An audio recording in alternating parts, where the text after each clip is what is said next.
Assalamualaikum warahmatullahi wabarakatuh. Welcome back to my channel. Oke, kembali lagi ke channel saya seperti biasanya. Pada pertemuan kali ini kita akan ke materi yang terbaru, yaitu materi mengenai sistem koordinat kartesius. Oke. Sebelum itu gimana nih kabarnya? Soalnya kemarin itu kita udah ngebahas masalah pola bilangan ya.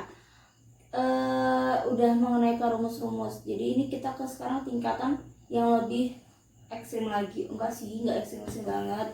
Jadi sekarang kita ke materi yang mungkin agak sedikit meningkat kesulitannya ya kalau untuk yang adik-adik kelas 8. Nah, kita ke materi sistem koordinat kartesius. Apa sih sistem koordinat kartesius? Mungkin kalau belum pernah ada yang tahu. Nah, jadi sistem koordinat kartesius ini kita ngebahas tentang, nah bisa dilihat ada gambar ini. Ini namanya bidang koordinat kartesius. Ya, jadi kalau misalkan kalian bingung apa sih itu sistem koordinat kartesius, untuk apa kalian belajar? Nah, kalau kalian bisa lihat peta-peta yang sekarang itu mungkin udah terpampang di mana-mana ya. Mungkin ketika kalian melihat lokasi daerah itu semua menggunakan sistem koordinat kartesius. Oke. Kalau ada suara-suara bising itu kayak suara kendaraan atau suara apa, tolong dimaklumi, saya minta maaf banget ya. Dan kalau mungkin saya kecepatan ngomongnya, langsung aja komen aja gitu, kecepatan ngomongnya gitu, gak apa-apa. Ini saya agak coba slow sedikit sih. Jadi kalau misalkan Nah, ini adalah salah satu gambar yang namanya koordinat kartesius. Jadi kalau misalkan kalian ingin menentukan lokasi, kan pasti kalian pernah tuh melihat gambar-gambar lokasi, lokasi daerah atau lokasi, pokoknya peta deh gitu. Misalkan peta rumah kalian nih. Nah, itu ditentukan menggunakan sistem koordinat kartesius. Jadi kegunaannya itu untuk menentukan titik-titiknya. Oke. Itu untuk sedikit intermezzo aja. Sekarang kita langsung ke pembelajarannya, karena saya nggak mau lama-lama. Oke, langsung aja ke bidang yang pertama. Kita akan menentukan bidang koordinat kartesius. Oke, bisa dilihat ada sumbu X dan ada sumbu Y. Kalau misalkan kalian mungkin sebelumnya itu di kelas 7 kalian belajar tentang bilangan bulat, itu hanya ada garis ini aja ya. Garis apa sih? Horizontal ya? Horizontal. Hanya ada garis horizontal. Ya kan? Yang kalau cuman ada ini kanan positif, kiri negatif. Ini yang cuman garis kayak gini aja, atau hanya gini aja.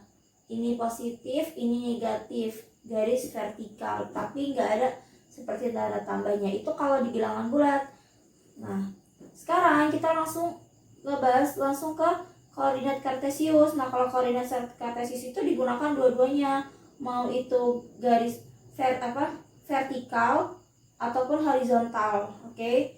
Jadi kalau vertikal itu garis yang tegak ini ya, garis Y ini namanya garis vertikal, membentuk garis tegak atau garis vertikal. Tapi kalau sumbu X, yang ini tadi sumbu Y. Kalau sumbu X ini namanya garis horizontal atau garis yang mendatar. Nah, di sini ada angkanya sama sebenarnya.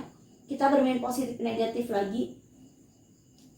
Karena memang matematika itu nggak pernah jauh dari namanya bilangan positif dan negatif. Oke. Nah, bidang koordinat kartesius itu ada yang namanya kuadran. Bisa kalian lihat di sini. Ini namanya yang sebelah kanan atas itu adalah kuadran 1. Sebelah kiri yang atas itu namanya kuadran 2. Di sebelah bawah, jadi muter ya gini. Oke. Kalau di sebelah kirinya, sebelah kiri bawah, ini kuadran 3. Sedangkan yang sebelah kanan bawah kuadran 4. Aduh, ya ampun tulisannya. Oke. Ini namanya kuadran. Oke, saya tulis di sini. Kuadran. Kuadran 1, kuadran 2, kuadran 3, kuadran 4. Nah, Kalau misalkan ada tentukan titik A pada kuadran 1. Nah, berarti kan kita baca nih. Kalau enggak seperti ini ada soal di sebelah nih. Kita pakai aja deh nih. Pada titik A itu kan min 2,3. Nah, titik min 2,3 itu maksudnya titik X-nya min 2, titik 3-nya itu adalah titik Y-nya. Masya Allah, ada suara lagi. Tadi ada iklan lewat. Oke. Nah, ini nih X-nya ya maksudnya. Nah, min 2 sama 3. Ini min 2, terus ketemu 3. Titik A berada di kuadran berapa? Kalau ada pertanyaan seperti itu, maka dia berarti ada di sebelah mana? Sebelah kiri kan?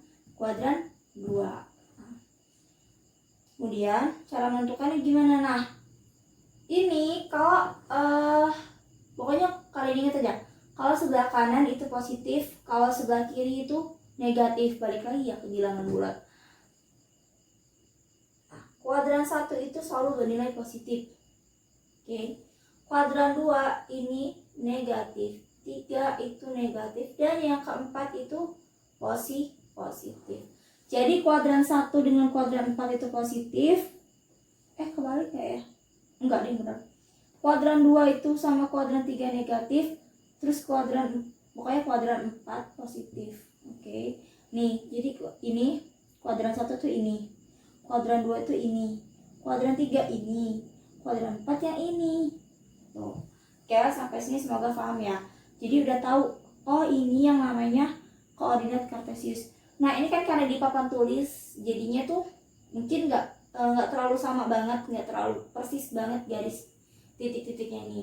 Jadi diusahakan buat adik-adik itu menggunakan buku yang bergaris atau buku yang buku petak ya, buku petak atau buku kotak-kotak sih yang samar-samar itu. Nah, itu supaya mempermudah kalian. Biasanya tuh garis-garis kayak gini. Waktu sekolah dasar pasti udah pernah lah ya melihat buku petak atau buku petak biasanya namanya. Nah, itu biasanya udah tinggal kalian nentuin titik-titik seperti ini. Jadi kalau di buku cetak kan kelihatan tuh ada garis titik-titik kotak itu. Nah, ada juga buku tulis yang kotak-kotak itu supaya kalian lebih mudah. Jadi kalau pembelajaran untuk sistem koordinat kartesius itu terkhusus menggunakan buku yang seperti itu, bukan buku biasa. Kenapa? Karena untuk mempermudah kalian ketika kalian mencari titik-titik ini agar tidak salah tidak salah untuk ke titiknya gitu loh. Kadang kan kayak ini nih saya nih, 2 dengan 2 yang di ini dengan 2 ini kadang kan nggak segaris, kadang nggak sama gitu jarak ini satu ke 2-nya nih. Gitu kalau dia polos gini. Nah, tapi kalau yang kita pakai yang kotak-kotak itu udah enak banget yang buku petak itu. Cuma masalahnya gak mungkin kan saya papan tulisnya saya kotak-kotakin kayak gitu, nggak ada soalnya yang jualan papan tulis kotak-kotak. Curhat saya, astagfirullah. Oke, kembali ke materi. Itu hanya sedikit bercandaan saja biar nggak tegang. Matematika itu memang menyulitkan, nggak juga sih. Oke, kita ke yang kedua sekarang. Nih, saya hapus dulu. Oke. Tidurnya mau jatuh. Oke.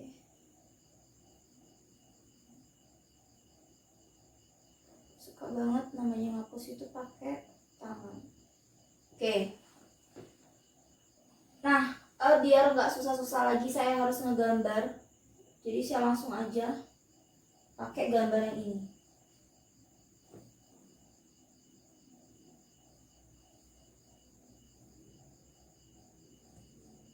Oke, nah. Sekarang kita ke ini, saya udah ada ini. Menentukan posisi titik dan bangun datar pada bidang koordinat kartesius. Jadi, kalau di koordinat kartesius itu kita juga bisa mencari bangun datar. Kenapa? Karena kan dari sambung menyambung menjadi satu, udah kayak lagu. Maksudnya dari titik satu ke titik yang nanti disambung, dan itu bisa membentuk bangun datar. Nah, tahu kan bangun datar apa aja? Kayak ada segitiga, persegi panjang, jajar genjang, terus itu trapesium, dan masih banyak lagi ya. Itu beberapa yang saya sebutkan. Menentukan posisi titik dan bangun datar pada bidang koordinat kartesius. Oke, sebelum kita lanjut ke soal ini nih, sedikit saya mau ngebahas. Jadi di sini ada misalkan diketahui, jadi koordinat kartesius itu gini sebenarnya. Ini kan kalian bingung nih, tiba-tiba ada titik A 2,3. Ini maksudnya apa sih? Jadi ini nih adalah gini, X, Y. Pun kalau ini misalkan angka min 2,3, itu artinya apa? Min 2 kita cari di titik X, di sumbu X, min 2. Nah ini kan berarti. Kemudian 3-nya ada di Y, yaitu di sumbu Y, berarti ini di 3. Nah ini kita tarik. Jadi si X ini min 2 ada di sumbu X, terus itu 3 ada di sumbu Y. Ini tanda panah ya. Nah ada lagi soal yang gini, tentukan absis dan ordinatnya. Absis, gimana ya? Ini saya hapus dulu deh. Saya bahas di sini. Gini, X, Y. Kemudian, nah, apa tadi? Ini contohnya ya. Ini example. Ini example. Terus, nah, X. Jadi min 2,3. Ingat aja, oh berarti X, Y. Berarti yang mana X-nya? X-nya adalah min 2 atau negatif 2. Itu berarti letaknya kalau di gambar koordinat kartesiusnya itu berarti ada di sumbu X 2. Kemudian 3-nya apa? 3-nya adalah Y. Berarti letaknya di mana? Di sumbu Y. Nah, terus itu kalau misalkan dia bukan langsung tentukan titik X dan Y, biasanya soal-soal itu berbentuk gini. Ada gambar, oke? Ada gambar seperti ini. Tiba-tiba ada seperti ini. Oke, lihat ya. Nah,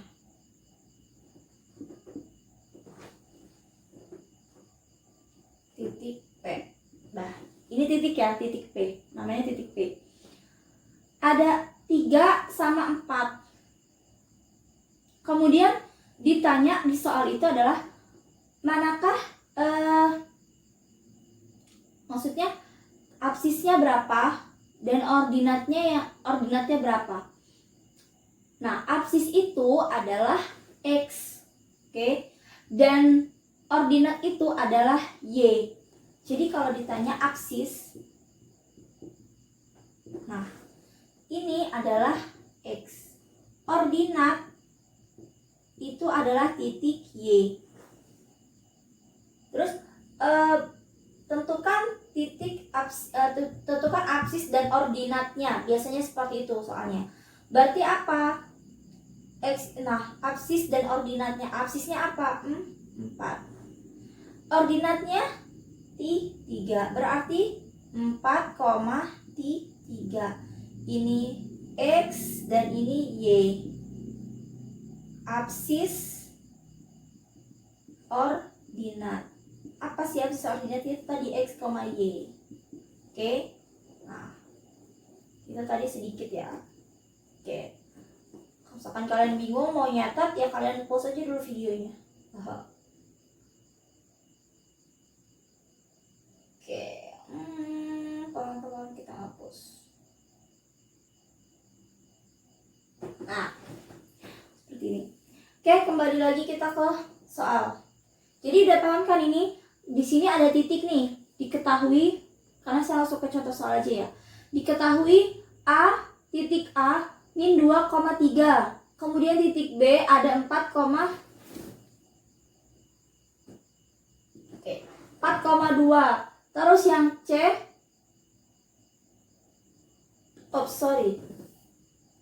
ini 4,3 aslinya. Saya ulangin lagi, A itu min 2,3. Kemudian B ada titik 4,3. Yang C ada titik 1,2.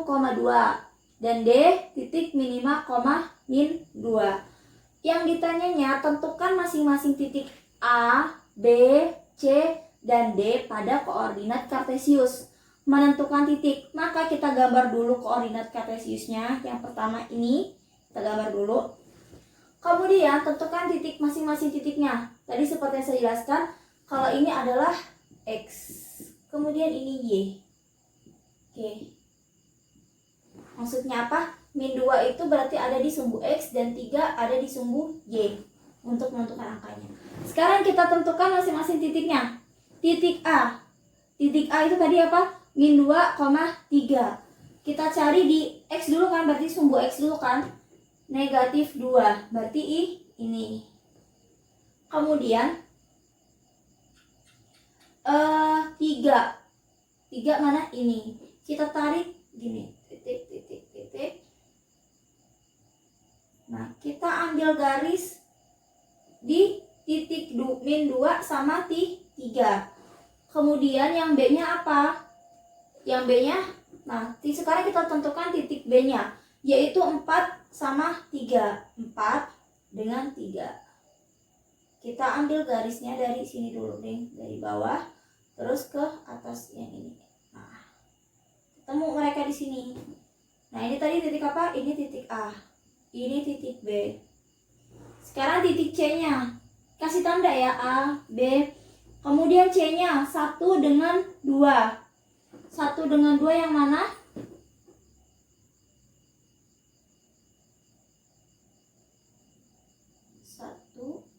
Dengan 2. Nah, ini yang C. Kemudian dan D, yaitu titik D-nya. D-nya berapa? 5 sama negatif 2. Negatif 5 sama negatif 2. Oke. Nah, jadi tarik garis pertama dari min 5, ketemu garis yang min 2. Ini titik D. Selesai kan soal yang A? Udah kan, cuma suruh nentuin titik kan?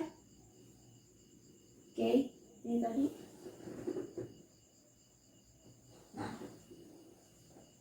A-nya min 2 sama 3, terus itu B-nya 4 sama 3, C-nya 1 sama 2, dan D-nya min 5 sama min 2.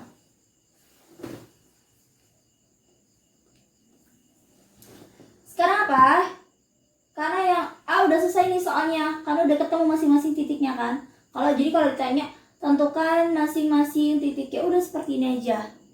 Oke. Nah, sekarang kita lanjut ke yang soal B. Bangun datar apa yang terbentuk? Jadi kadang itu salah satu contoh soalnya ya. Ada juga yang gini. Dari titik A, C, D terbentuk bangun datar seperti apa gitu. Nah, kita lihat nih. Bangun datar apa yang terbentuk dari titik A, C, D? A, C, D ya, ingat, hanya titik A, C, D. Oke. Bagaimana caranya buat kita tahu dia itu membentuk bangun datar apa? Yaitu kita garis. Oke. Ini saya pakai penggaris panjang ya. Supaya rapi, jadi biar kelihatan. A, C, D. Berarti kan ke A sama C nih. Titik A ini dengan titik C kita sambung menyambung menjadi satu. Itulah Indonesia. Oke, sekarang A, C, D, berarti kan A ke C, terus itu C ke D, terus itu D ke A. Nah, ada yang tahu nggak dia ngebentuk bangun datar apa? Segitiga. Maka ini tadi yang A kan udah. Nah, ini saya kasih panah ya. Bangun datar yang terbentuk adalah segitiga.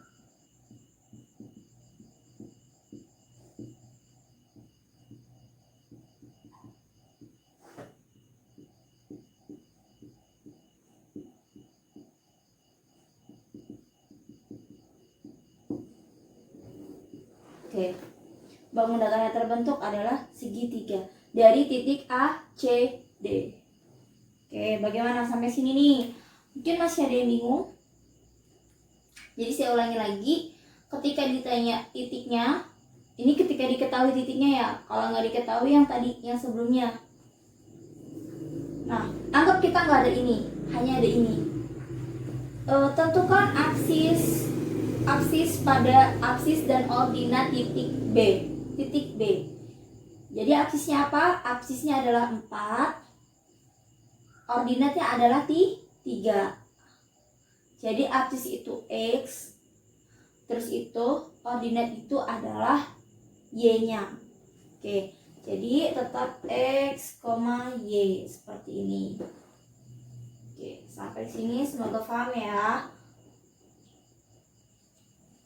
Ini untuk pembahasan yang pertama tentang bisa dibilang ini adalah perkenalan untuk sistem koordinat Kartesius. Nah, setelah ini kita akan membahas masalah fungsi mungkin. Oke. Jadi ini sebelum kita lanjut ke relasi dan fungsi, kita perkenalan ke sistem koordinat Kartesius, karena nanti pembelajaran setelah berikutnya itu sudah menggunakan bidang koordinat Kartesius. Oke. Jadi kalau kalian bingung apa sih untuk apa sih belajar bidang koordinat Kartesius ini, buat apa belajar seperti ini? Nah, jadi kalau kalian ingin tahu kenapa kita belajar ini, itu tadi karena kita ketika menggambar peta, terus itu menggunakan sistem koordinat Kartesius semuanya. Oke. Jadi kalau misalkan kalian bisa lihat di buku cetak kalian, itu kan pasti di awal perkenalan bab sistem koordinat Kartesius itu adalah bergambar peta, menggunakan gambar peta. Nah, bisa juga nih ada penugasan yang meminta kalian menggambar denah lokasi dari rumah kalian ke sekolah. Nah, itu kalian kalau tidak menggunakan koordinat Kartesius, kalian pasti akan bingung gimana cara menentukan titik-titiknya. Titik pusatnya dari mana dulu, terus itu nanti dari jarak, terus apa aja yang dilewati dari rumah kalian menuju sekolah. Nah, itu menggunakan sistem koordinat Kartesius. Oke, untuk pertemuan kali ini cukup segini dulu. Kita baru perkenalan mengenai bidang koordinat Kartesius atau sistem koordinat Kartesius, yaitu kita memperkenalkan bidangnya, memperkenalkan gambarnya, mana kuadran 1, 2, 3, dan 4. Kemudian sedikit mengenai contoh soal. Nah, ini baru satu contoh soal yang saya bahas tentang bangun datar. Jadi bangun datar nggak hanya segitiga ya, bisa saja dia terbentuk trapesium ketika garis ini, ketika titik-titik ini ditentukan, ada yang ngebentuk trapesium, ada yang ngebentuk persegi panjang, ada yang ngebentuk jajar genjang, jadi macam-macam. Nah, ini baru sampai yang bangun datar apa. Nah, next kita akan ngebahas gimana sih cara menentukan luas bangun datar melalui titik koordinat Kartesius. Oke, cukup sekian video kali ini pembahasan, mungkin hanya sedikit saja cuplikannya karena nggak mau banyak-banyak. Jadi cukup memperkenalkan dulu. Oke, memperkenalkan apa itu sistem koordinat Kartesius. Next kita akan ngebahas mengenai itu tadi apa sih, tentang lebih lanjutnya fungsi, itu yang akan lebih mungkin ada agak sedikit tingkatnya lebih sedikit. Oke, cukup sekian dari saya. Kalau misalkan ada suara bising apapun tolong dihiraukan. Jangan dihiraukan, maksudnya jangan diperdulikan, anggap aja itu tadi ada sponsor aja lewat. Oke, semoga kalian cepat paham ya. Assalamualaikum warahmatullahi wabarakatuh.